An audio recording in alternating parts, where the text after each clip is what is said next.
somo moja ambalo nasema kwamba kitu cha somo kwamba ni huruma za Mungu tu hatuangamii.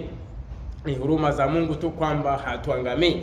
Na nataka nikwambie kitu kimoja ambacho mtu wa Mungu haukijui katika maisha haya, kwamba tunaishi na kuweza kusimama mbele za Mungu ni kwa sababu ya rehema zake tu ambazo Mungu amezachilia na huruma zake ambazo Mungu anazachilia kwetu kila siku. Nikwambie kitu kimoja, huruma za Mungu zinatufanya tuendelee kuishi, na huruma za Mungu zinatufanya tuwepo hivi leo.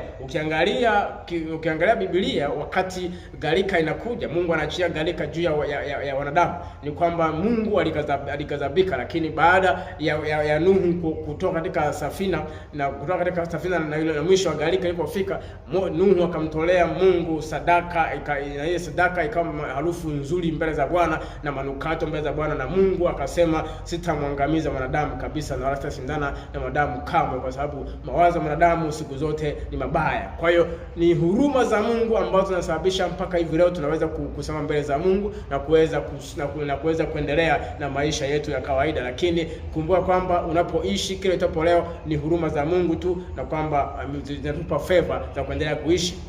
Singekuwa huruma za Mungu tusingekuwepo hivi leo, mtu wa Mungu. Kwa hiyo ni vyema sana Mungu ukamshika sana na kukaa na Mungu katika maisha yako yote. Kubali sana kukaa na Mungu, kubali sana kumpokea Yesu kuwa Bwana na Mwokozi wa maisha yako, kwa sababu hakuna mwanadamu ambaye anaweza kuishi maisha hapa duniani isipokuwa ni kwa huruma za Mungu na rehema za Mungu tu. Hakuna kitu kingine. Hakuna kitu kingine. Anatuambia katika Maombolezo sura ile ya 3 na mstari ule wa 22 na hata 23. Hebu nisome hapa, mtu wa Mungu. Maombolezo sura ya 3 mstari wa 22 hadi 23 anasema, ni huruma za Bwana kwamba hatuangamii, kwa kuwa rehema zake hazikomi, ni mpya kila siku asubuhi, uaminifu wako ni mkuu.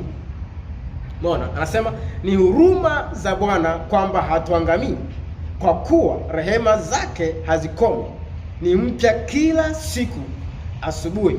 Umeona? Uaminifu wako ni mkuu. Anaanza ni huruma za Bwana tu kwamba hatuangamii. Naomba nianzie hapo. Ni huruma za Mungu kwamba hatuangamii. Kumbe isingekuwa huruma za Mungu tungeweza kuangamia. Kwa nini?